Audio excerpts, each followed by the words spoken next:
Think and Grow Rich. So this book isn't one of those get-rich-quick formula things. This book has its place in history, and it has actually changed the lives of thousands and thousands of people all over the world. The funny thing about this book is that it doesn't actually talk about making money. What it talks about instead is the mindset, the philosophy, and principles of wealth creation. The book is a great introduction to financial education, and it's basically a guide to living a better life. It's one of the most influential books of all time when it comes to achieving financial independence and self-development. That's why everyone recommends this book for success. And here's the thing, this isn't a book that you read like a novel. This is a book that you need to actually use. It's basically like a manual. Let me tell you a quick story. A few years ago, I had the privilege of being invited to a business networking event in my city. And after the event, I had the honor of meeting and having a chat with one of the most successful businessmen in my city. He owned various companies and real estate all over the country, and I remember being so excited to meet him, and I had so many questions to ask him. After a few minutes of chatting, somehow the conversation drifted into books, and he asked me if I read books. And I told him, yes, I do. And then he asked me how often. And I told him about 1 or 2 a month. And then he looked straight into my eyes and told me, young man, if you want to grow financially, you have to start reading more books. What he told me that day has stayed with me ever since. You see, the average person in the US reads 12 books a year, while millionaires read at least double that number. I remember I asked him why I had to read, and he told me that reading wasn't enough. He said, read a book and you'll maybe remember a couple of lines here and there. Use a book and it will change your life. And here's the thing, I don't care if you don't like reading. It's not about what you like doing. It's about what you have to do in order to grow. And if you really, really hate reading, you can always look for the audiobook. I want you to actually get the most out of this book, so in today's video, I will give you the summary and the most important takeaways from Think and Grow Rich by Napoleon Hill, written in 1937. Principle number 1, you are responsible for your own destiny. One of the most important ideas shared by Napoleon Hill in his book is the fact that the only person responsible for whatever happens in your life has to be you and only you. Here's the thing. In life, you have 2 choices. 1, you can blame everyone else for what happens and make excuses for why you're not doing what you know you're supposed to in order to succeed. Or 2, take responsibility for everything and actually work to change. Taking responsibility is so important, and here's why. It gives you power. Think about it in this way. When you take responsibility for everything in your life, it means that you're the one that generated every outcome. At this point, you have the power to stop generating those outcomes by changing your behavior. Make sense? Good. Next one. Principle number 2. Failure is no more than a lesson. Have you ever failed at something? Yeah, we all have. Think about when you were just a little kid and you were learning how to ride your bicycle. Your parents probably helped you out a little, but still, you had to learn it all by yourself.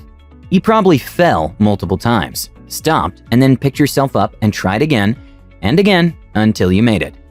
Every time you failed, you didn't stay down. You didn't complain. You just got back up and tried again. When it comes to any form of failure, this is exactly the same attitude you should have. Dust yourself off and get back at it. Failure is no more than a sign. Not a sign that you're stupid, it's a sign that you're doing something stupid. Let's say, for example, that maybe you're developing a skill, such as closing over the phone. You're selling high-ticket items to prospects over the phone, and you're doing your best to get better at it. One of the prospects completely rejects you, and every objection he throws at you catches you completely off guard. Obviously, this hurts you, but you shouldn't let it affect you. Remember the bicycle example? Well, this is exactly the same thing. It only means that you need to improve your skills. Evaluate what went wrong. What did you tell them that turned them off? Maybe you told them that you don't like fedora hats, and they were wearing one while speaking to you. The takeaway here is, don't repeat the same mistakes. Study your past failures, because failure always teaches you something. And if you're smart, you'll pick up the lesson and not repeat it. Principle number 3. You need a vision. Otherwise, where are you even going? Imagine this. You're hanging out with a couple of friends and one of them tells you to go.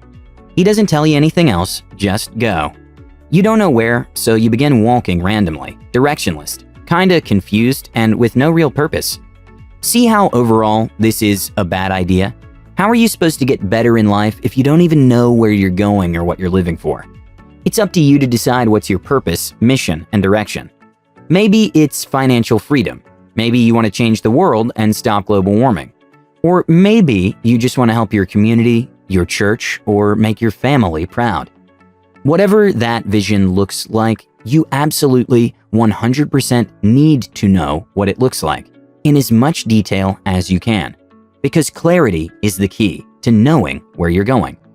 So back to the friend situation. Let's pretend that now he tells you to go to the main plaza of the city and to look for the cinema.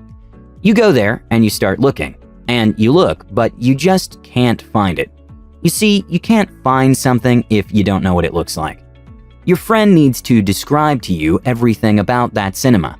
The colors, the height, the position, the entrance, and literally everything in as much detail as he can. As soon as he does, he'll give you all the necessary data for you to look for it, recognize it, and reach it. This is why you need to have clarity, and when you set goals, please keep this in mind. Otherwise, you seriously risk going nowhere and just wasting time. Principle number 4. Create urgency. Here's how we're going to define urgency from now on. Urgency indicates how strong your desire for obtaining something in a short period of time is. If you have a lot of urgency for an apple, you want to eat right now, and you want it so bad that you're willing to give everything up to find an apple and eat it. This is the kind of urgency, or let's call it hunger, that I'm talking about.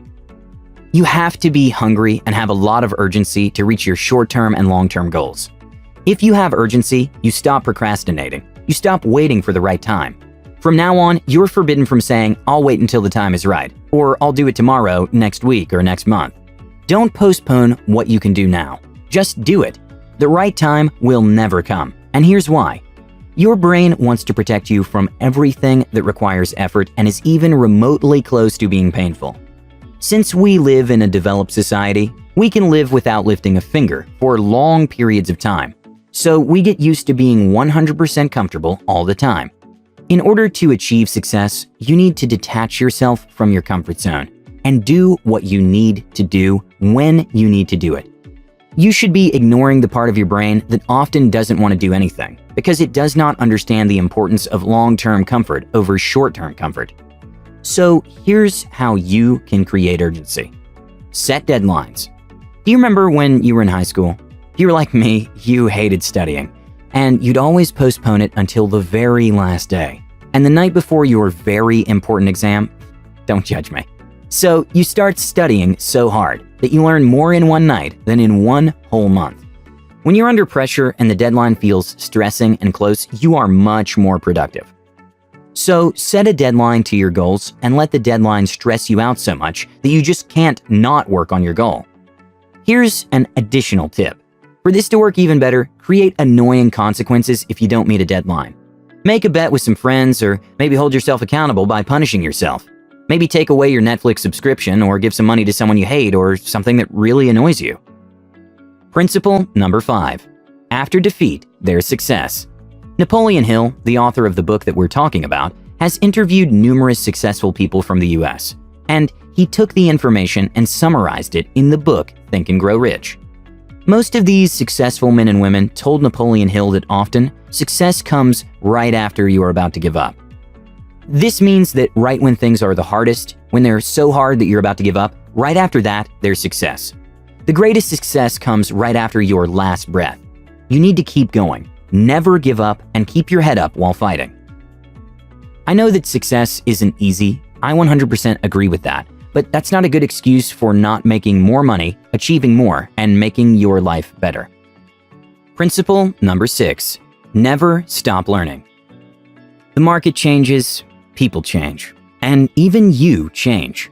With time, people and things change, whether you're comfortable with it or not. You have to constantly reinvent yourself and keep learning, especially if you're in business. But that's also true for fitness, learning, and anything else. As soon as you stop learning, you stop growing, and your soul starts decaying. In order to keep up to date, reading the news isn't enough. The news is actually bad for you. Most news is over-exaggerations of things that happen daily, and you'll do good for yourself if you avoid it. Stay away from anything negative and that's not related to your goal. Instead, you should have a mentor and keep reading, as well as have a group of people that not only understand you, but that does the same thing that you're doing. This way, you can share with each other what the markets are doing, what's happening with clients and experiences, and even if you're not in business, this is still valid. Maybe you have a fitness group, then a paintball group, and so on. You're the average of the 5 people you spend most of your time with. Would you actually like to be the 5 people that you spend the time with the most? Think about that, and if that's the case, change your environment. Your goals and purpose should be what determine who you keep around you. In conclusion, these are, in my opinion, the most important takeaways from the book Think and Grow Rich by Napoleon Hill. This book just doesn't die. Its principles and lessons are still relevant today. In order to generate wealth and get ahead in life, all you need to do is certain things very well in a certain way. The goal of this channel is to teach you exactly what you need to do and how you need to do it in order to become a better version of yourself and to achieve your goals. I want you to subscribe to the channel now so you can get our updates on what are the best wealth-generating tricks and tips, as well as the philosophy of business, work, and so much more. Thank you for watching, and I'll see you in the next one.